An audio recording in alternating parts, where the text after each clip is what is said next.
Got a new gun, thinking of things to put on. Maybe a red dot, but which one?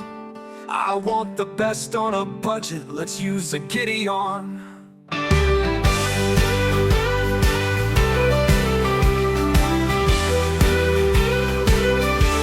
There are too many optics out there, it's a sea of accessories.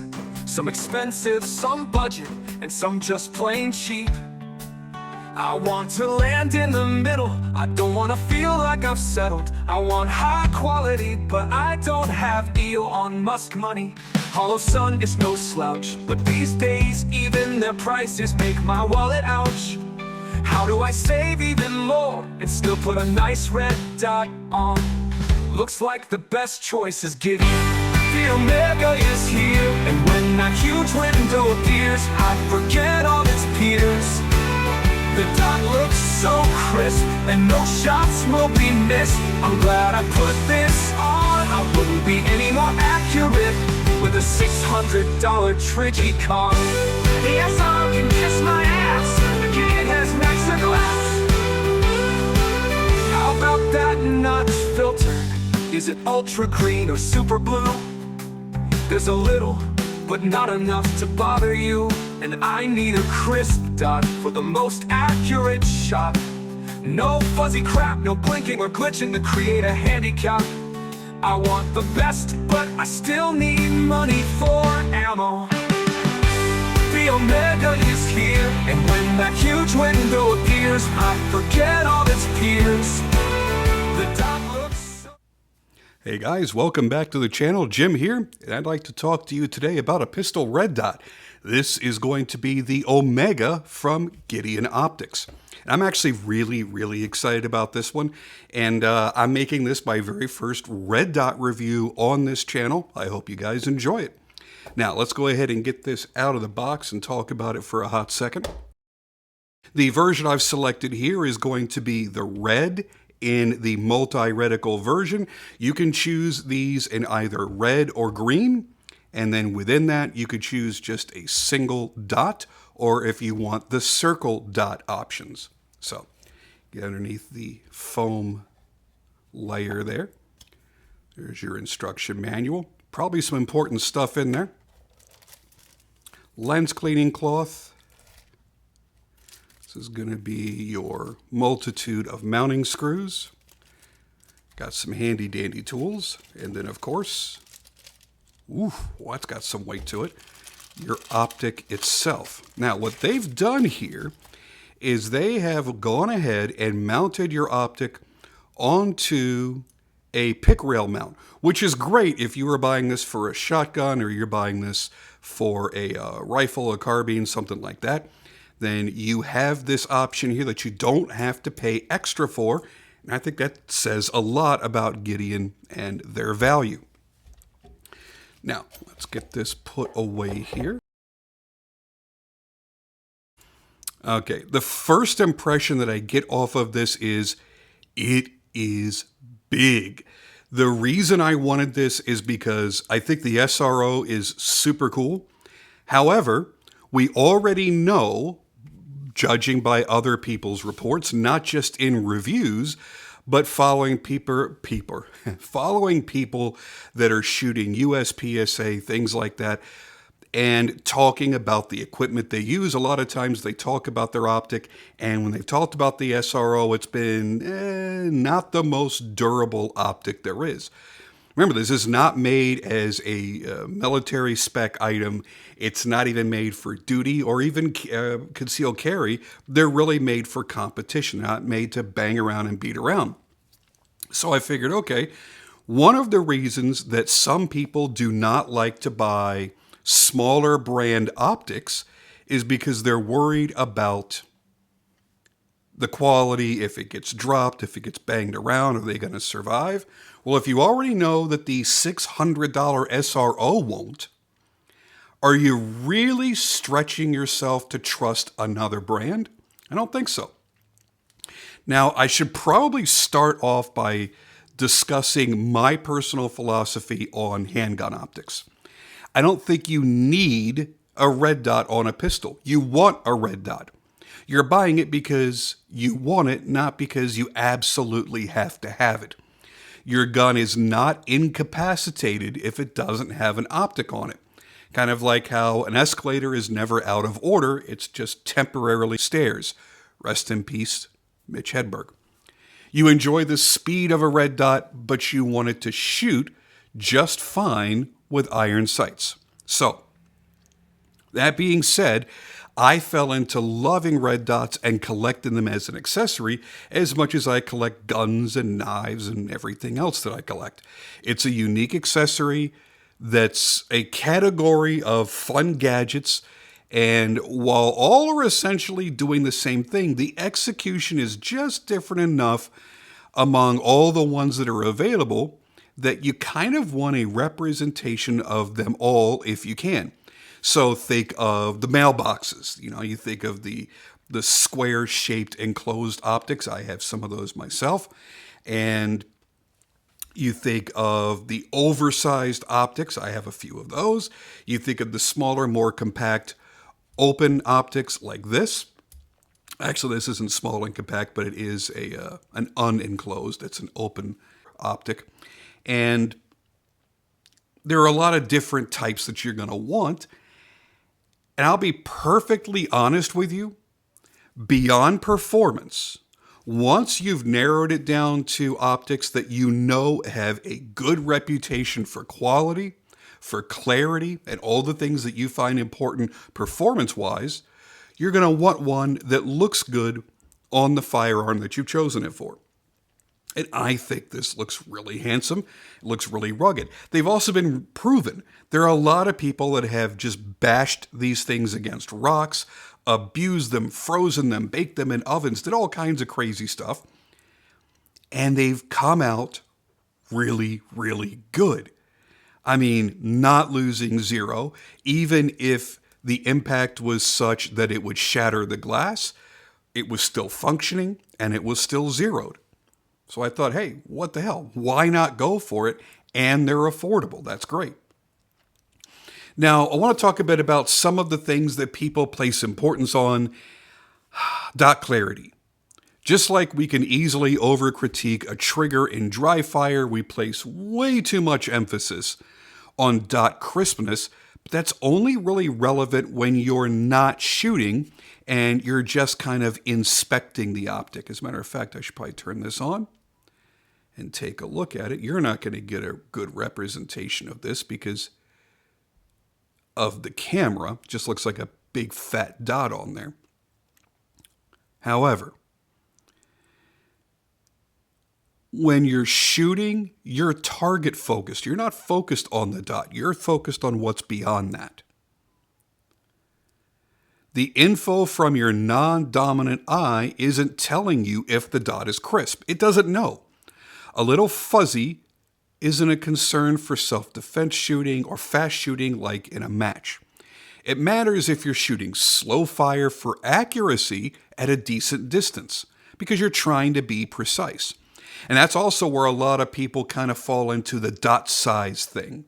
And we'll talk about that in a minute. Now let's talk about window size. It would seem that a huge window size is better, but not really. When you're target focused, you don't really see the size of the window. What you're going to see more or less is the relationship between the bezel and the glass. Mainly because the bezel, if it's a really thick bezel, can be kind of distracting coming in and out of your view when you're staring at the target. A larger window can be good in target transitions when your eyes are moving and the gun is moving, but the biggest deal here for me is going to be the quality of the glass. The optical distortion, any fisheye, things like that. And I'll tell you, from looking at this right here through the camera, it doesn't look bad. Let's see. Let's put it up against some print. Let's focus. Okay.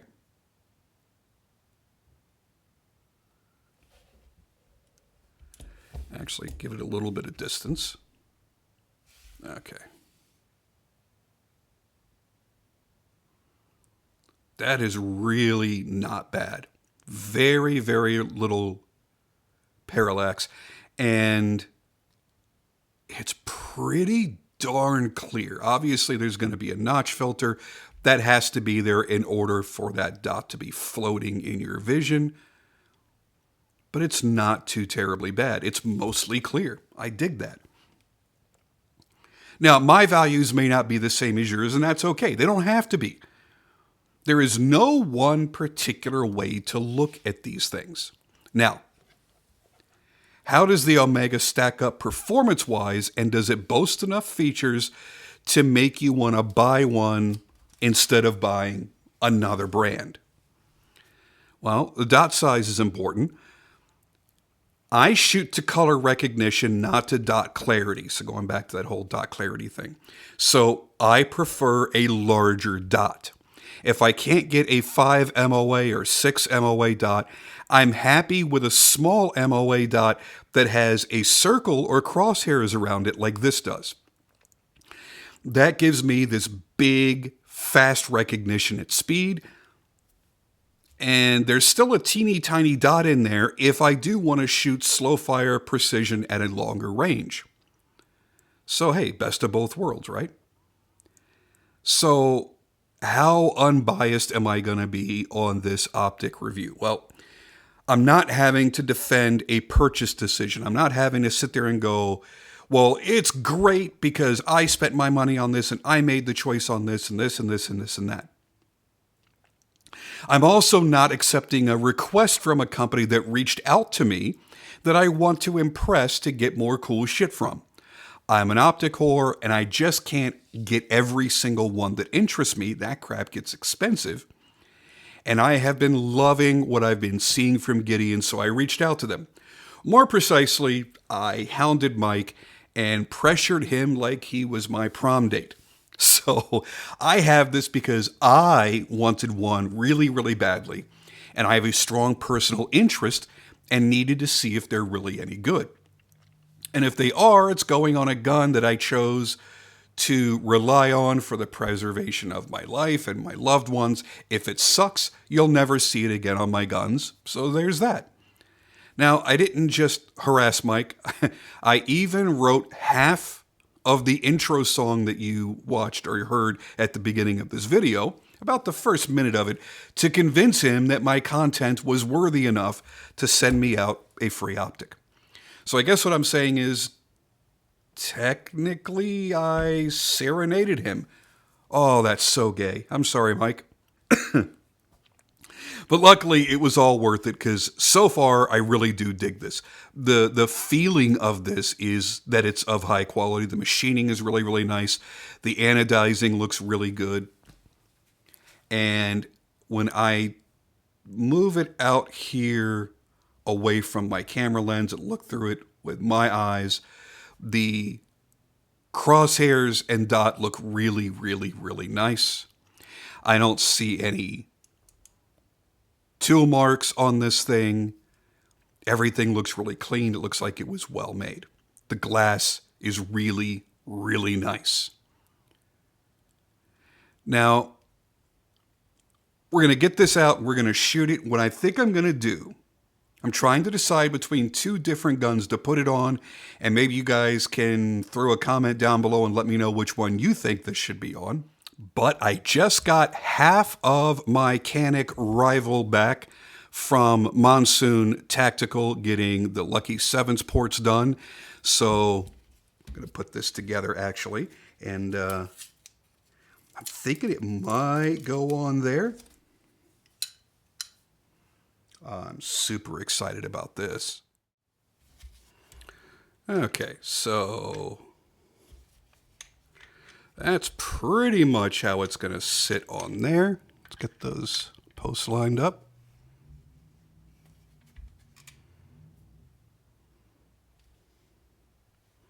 I kind of dig that. And the other choice is on my Optics Ready Archon Type B, and it's basically going to sit right there. Now, I have another optic coming that I purchased It's going to be a closed emitter style, and I was kind of thinking that's going to look best on this. It's going to have a comparable sized window, so probably going to save that for this, because this is still one of my absolute favorite guns, and it's a very underrated gun that a lot of people just don't know about. And I'm going to be putting an optic on there that's pretty underrated that a lot of people don't know about. And I think it's a good match for this. Plus being a mailbox style, blocky and square, just like the Slide is, that might work. So I think I'm going to end up doing this. Because let's be honest, this is a very competition-focused style of optic. Anything that's a cantilever design like this is really designed for that, not really designed for carry or for duty. But this is still a gun that I carry, so I think this would be a lot of fun and be exactly what the doctor ordered. So, now that I've gotten a few minutes into the video and I feel it was safe to finally bring a gun out into it, let's go ahead and mount it up, and then we're going to go ahead and take it out to the range and see how it performs. Okay, now that the decision has been made, let me go ahead and show you that everything is clear and safe. And since I love shooting this thing so much because that trigger is so truly amazing, and I've put the money into having the Lucky 7s done, it makes sense to put this on there because this is going to get shot a lot. It's going to get shot fast. And I think this is pretty much the perfect optic for that. Super excited about that. Can you throw it off a mountaintop? Probably not. Can it survive rapid thermal changes or rapid atmospheric pressure changes? Probably not. So it's not a mil-spec component. But then again, I'm not using it for war. Yes, it's great when an optic has proven that it can handle war, obviously. That means it can definitely handle the lesser abuse that you're likely to put it through. But keep in mind a couple of things. The SRO isn't duty rated or even really intended for carry. They've proven to not be tough like the RMR is. It's for competition. And that's really the type of lifestyle that this is going to lead. This is basically a range toy. I do carry this, and I know a lot of people can't because of how big this is. I'm blessed, I suppose, that I have the body type that allows me to carry big and small and skinny and wide, and it really doesn't matter. I'm able to carry it all off. So I'm also not doing anything where I'm really going to be banging this up very much on my dailies. So it's probably not that big of a deal. The Omega doesn't need to be any tougher to be compared to the SRO.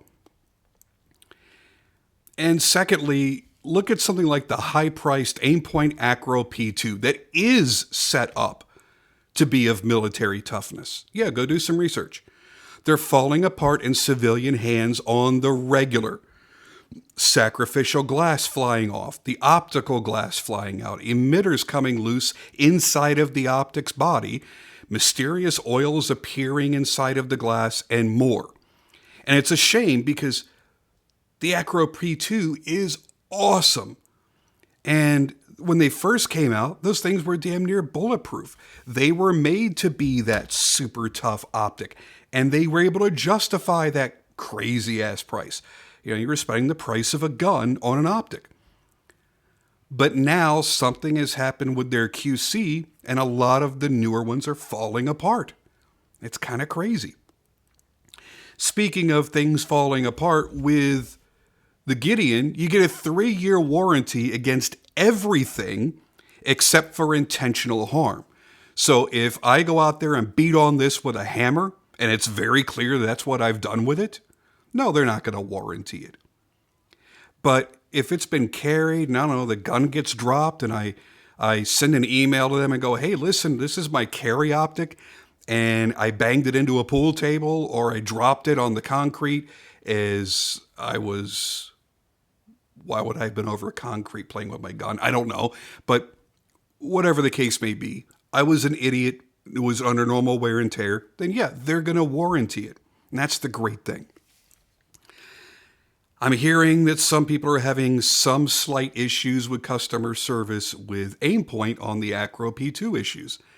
And that's a shame because I'm not here to dog anybody. I think Aimpoint is amazing. And typically you get what you pay for with them. Just a weird thing that such a great optic that they're making is developing such a terrible reputation right now.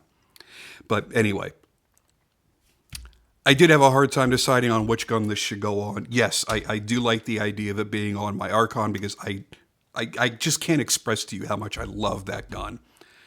And I sat for a hot minute thinking about putting this on my Shadow Systems MR920 because that's a gun I carry a lot. And I still think that is the best carry gun that I personally own. So this could have gone on a much more expensive gun. It could have gone on a much less expensive gun. And I think this is probably the perfect fit because this is a range toy, primarily. And this is going to be a really good sized optic to have for that purpose. So I think the time for talking is over. I want to very quickly give you a page of the specs on here so you know exactly what you're getting.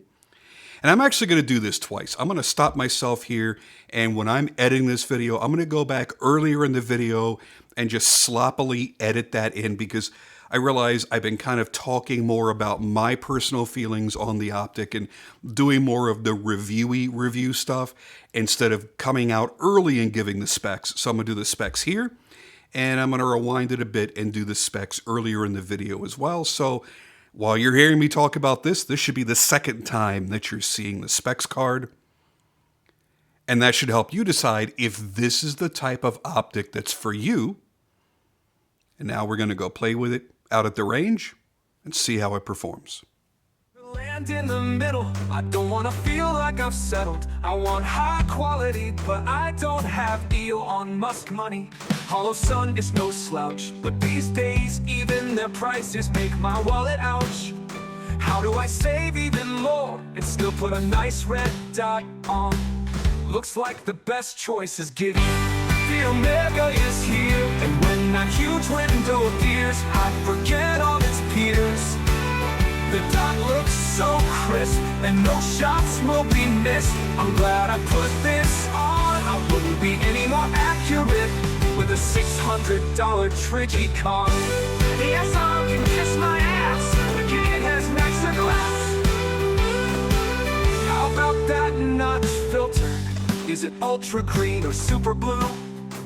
There's a little, but not enough to bother you. And I need a crisp dot for the most accurate shot. No fuzzy crap, no blinking or glitching to create a handicap. I want the best, but I still need money for ammo.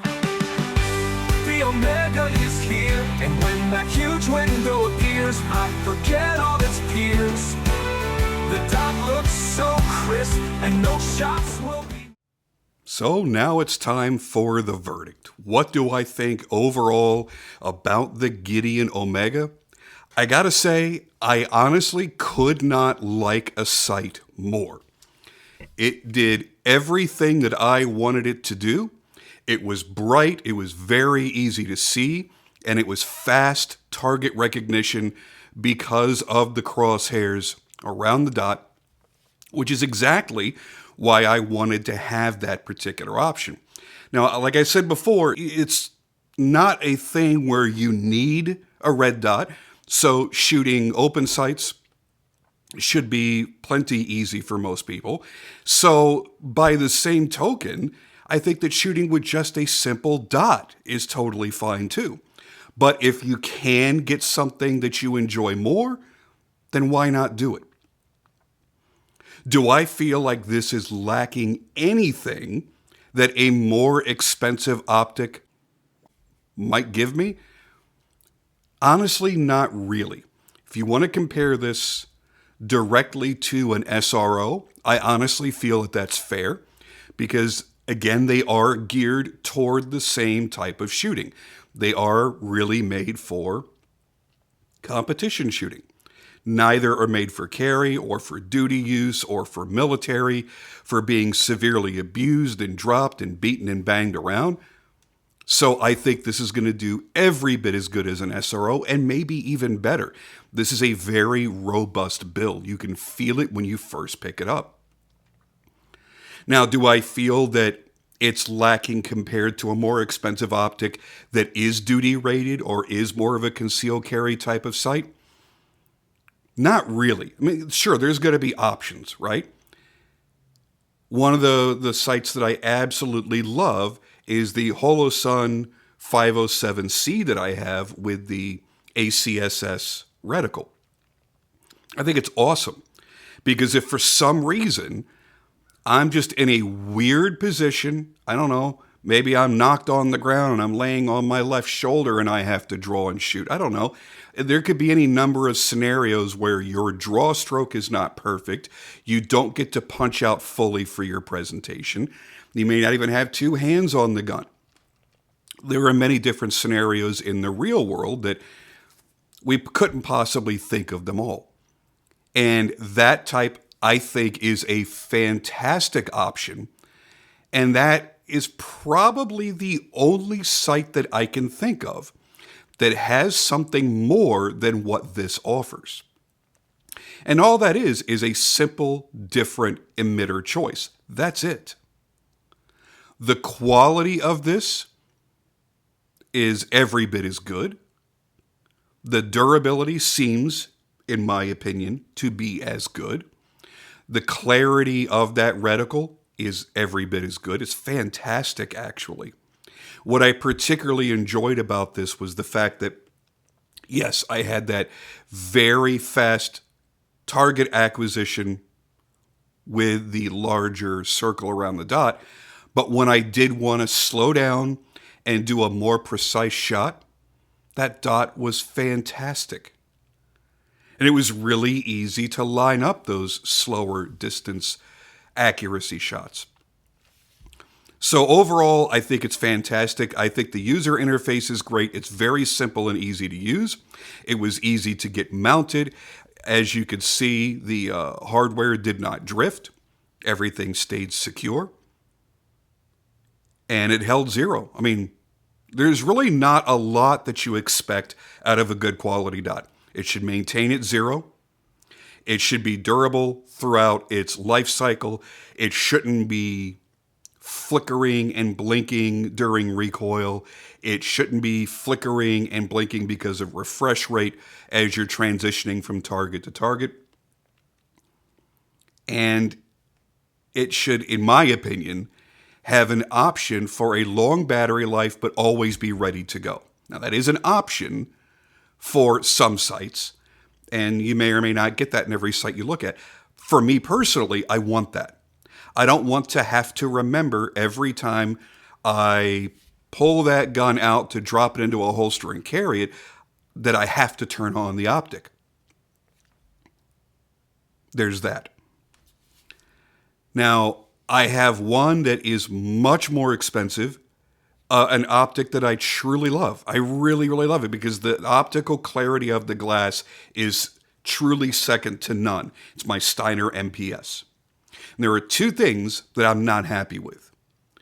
First and foremost, it'll stay on for like 12 hours before it auto shuts off, which is a really weird type of shut off. And it doesn't have any kind of shake awake to it. So every time I go to carry the pistol that that's on, which is my OA Defense 2311, I have to remember to turn it on. So what that's done is it's forced me to get in the habit of every time I pick up any of my guns to put them in a holster and carry them, I always do this. I always look through the sight, make sure the sight is running. And honestly, that's not a bad habit to get into, but I don't like the fact that I do have to turn it on manually whenever I want to carry it. I don't have to worry about that with this. This, I can walk through the room and fart, and it's going to turn on. It's a very sensitive, whatever sensor is in there, motion sensor or whatever it is. It's very, very sensitive, and it reacts very, very quickly. And the other thing I don't like about my Steiner MPS is I just had to send it back to Steiner because it lost 0 and it was unadjustable. I'm talking, I turned the turrets as far as they would go in every direction, and I couldn't get a shot on paper. Couldn't do it. I have no idea what happened. No clue, but they were excellent about it. When I get it back and I put it back on my pistol, I'll go and do a full review of that because I think it's earned that through the lifetime that I've had it, the use that I've given it, and the fact that I have had a customer service intervention, I think speaks a lot to a company. It's not always about the initial quality of the product. Of course, you want a good product out of the gate. But for me, the most important thing is customer service afterwards. Are they going to take care of any issues that may crop up? Because any manufactured product can be defective. But I'll say this about the Gideon.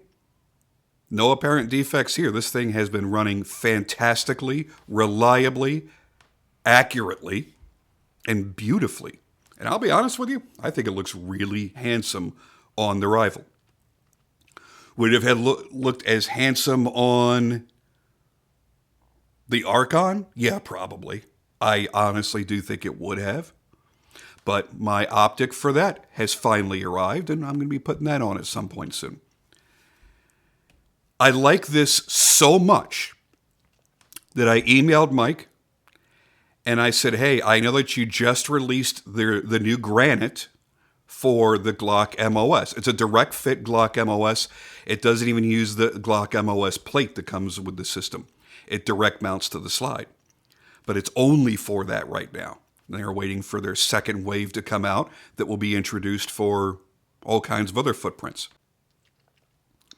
So I emailed him and said, hey, are they due soon? Because I want to lay out my own money and buy one of those. I am so impressed with this. I like this so much that I want to try that big screen, big window daddy that you got coming out. So I think it's a really cool looking design, and it's a massive window. So I'm looking forward to that. I'm going to be buying that hopefully as soon as they hit the website. I'm going to be checking several times a day, every day between now and hopefully Thanksgiving. It'll be online. And I'm just going to keep checking and checking and checking, and I hope I get lucky enough to snag one. And if I am, I promise you'll be seeing a review of that one too, because when I'm this level of excited, when I've had such a good experience that I'm coming back to a brand and I have that level of expectation, that level of excitement, I don't wait very long to start testing them for review. So I'm really anticipating that eagerly, and I hope it lives up to my experiences with the Omega. So if you've been eyeballing the Omega and wondering, hey, this thing is so inexpensive and affordable, is it actually any good? Should I really be considering putting my money into it? I would say yes. If your experience, if your unit works as well as mine does, then I would say absolutely do it. Don't hesitate. It's fan-friggin-tastic. I don't think it's revolutionary. I don't think that they have broken any new ground here. But what they've done is they have offered a high-end luxury type of item for a bargain price without going bargain basement. You know, if you see like a red dot on Amazon for like $70 and you're like, oh man, I don't know. That's really risky going that cheap. That's bargain basement. And you're always rolling the dice. This is a bargain price, but I don't think that it's so low that it's a warning. So try one out. Because honestly, that's how all of us found out how great HoloSun is, right? With HoloSun, what were we doing before? We were buying aim points and RMRs and stuff like that. And then HoloSun comes out and they were half the price. And we went, yeah, for half the price, they can't be anywhere near as good. And we soon found out, yeah, they are. This for me, is every bit like discovering on my own when I discovered how great HoloSun is. And just because I really, really like this sight doesn't mean I'm not going to like my HoloSuns anymore. I still think they're great. But I'm going to be taking my money because these, in some cases, are about half of what many HoloSuns are. There are still HoloSuns out there that are $285, $295, $300, and that's fine. But there are some out there that are $400 plus. So that puts this right about half price, almost half price. And yeah, I think this is a good, solid switch to make when you're looking for a high quality optic. So that's my thoughts on it. I hope you guys enjoyed the video. I know I've certainly enjoyed having this, putting it on this gun and shooting it, and I'm going to get lots more enjoyment out of it in the future. And it may even make its way over to one of the guns that I carry a lot more often than this one. I haven't decided that yet, but honestly, this round style, this SRO style, cantilever design, looks really good on a number of different guns. So now that I know the quality is there and that I can depend on it, then yeah, I could fall back to how good is it going to look on a particular gun and base that decision off that. So anyway, there you go, guys. Thank you for joining me as always, and I'll see you on the next video.